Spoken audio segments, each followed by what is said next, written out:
quand on se retrouve, on a toujours beaucoup de plaisir à se retrouver. On parle le même langage, on a vécu les mêmes choses, on a respiré les mêmes odeurs, on a étudié les mêmes livres, les mêmes cours d'histoire, qu'on soit vietnamien, congolais, français, espagnol. Donc culturellement, on est un peu frères. Voilà. Donc quand on se retrouve, que ce soit avec des camarades de promotion ou même avec des gens qui ont été dans d'autres lycées français à l'étranger, il y a toujours une certaine communauté de sentiments culturels. On est un peu des frères culturellement, c'est ce que je disais, on est un peu frères et sœurs culturellement. Les élèves de ces établissements gagneraient à se constituer en réseau pour la suite, pour l'avenir, parce qu'ils vont se retrouver dans plein de pays du monde, ils vont peut-être rencontrer d'autres élèves, d'autres anciens élèves des lycées français qui savent comment ils ont été formés, quelle est leur assise culturelle. Et donc, je crois que ça peut aider quand on cherche du boulot, quand on s'intègre dans un nouveau pays, parce que, par exemple, on vient s'installer au Brésil et donc rencontrer d'anciens élèves de lycée français, ça aide à s'installer. Ce sont des gens avec qui on partage beaucoup de choses, donc ils vont nous aider à prendre pied dans le pays.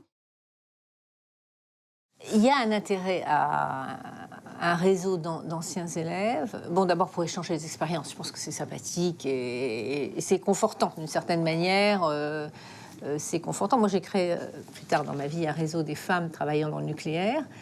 Eh bien, ce réseau s'est développé d'une manière telle que j'aurais jamais imaginé quand je l'ai créé, hein, parce que ça a répondu à un vrai besoin d'échange, d'informations. Là aussi, tout le monde, les gens qui ont fait des études dans des lycées français à l'étranger sont souvent des gens qui ont voyagé, qui sont partis, qui ont eu des ruptures dans leur vie. Donc je pense d'échanger là-dessus, c'est intéressant. Et je vois un deuxième rôle, c'est un peu un rôle on appelle ça du mentoring ou du coaching, c'est pas français, mais d'aide finalement à des plus jeunes. Notre avenir, c'est la jeunesse. Donc je crois que l'investissement premier, il doit aller vers les jeunes, hein, ce qu'on peut faire pour les jeunes, ne serait-ce que, par exemple, en organisant des stages, en parrainant des élèves, en montrant, au fond, quelles sont les possibilités d'ouverture grâce au système éducatif qui est le leur. Mais je trouve que l'aspect club d'anciens est aussi extrêmement sympathique. On est content de retrouver les gens qu'on a connus, d'acquérir de nouvelles connaissances, de rencontrer de nouveaux amis grâce à une expérience partagée. Ce que je remarque, c'est le rayonnement, l'influence de ces lycées français à l'étranger, même quand ils ont une taille finalement toute modeste comme l'école que j'ai fréquentée à Turin. Dans ces pays-là, il s'agit de lycées qui ont un rayonnement, qui sont très attirants pour les élites des pays, et que ce soit les Italiens, les Grecs, etc., pour eux, c'est vraiment un brevet formidable d'être ancien élève du lycée franco-hellénique, du lycée Chateaubriand, du lycée français d'Athènes, du lycée de l'école française de Turin. Donc je trouve qu'il y a quand même ce lien entre la France et d'autres pays qui se noue de manière absolument privilégiée au sein de ces établissements. Et donc il y a l'aspect affectif des retrouvailles avec des camarades, mais c'est indéniablement un instrument de rayonnement de la France comme il y en a peu.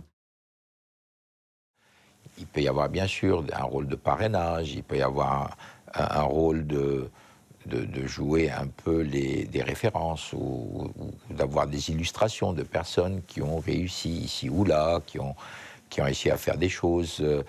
Donc je ne pense pas qu'il y ait qu'un seul objectif, je pense qu'il y en a plusieurs. Je pense aussi que dans un monde qui en même temps est en train de se globaliser et dans laquelle on peut dire que la culture anglo-saxonne devient prédominante, le fait qu'il y ait des pôles de diversité n'est pas pour me déplaire.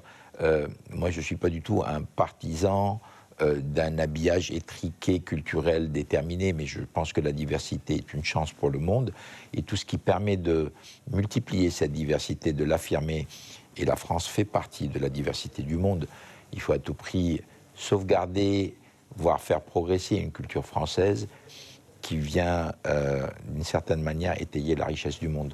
Je pense que les anciens élèves de l'enseignement français peuvent contribuer à cela. Là aussi, je n'y vois aucune forme d'ostracisme, aucune forme de rejet, aucune forme de repli sur soi. Au contraire, je trouve que c'est une forme d'enrichissement et un facteur de renforcement de la diversité au niveau mondial.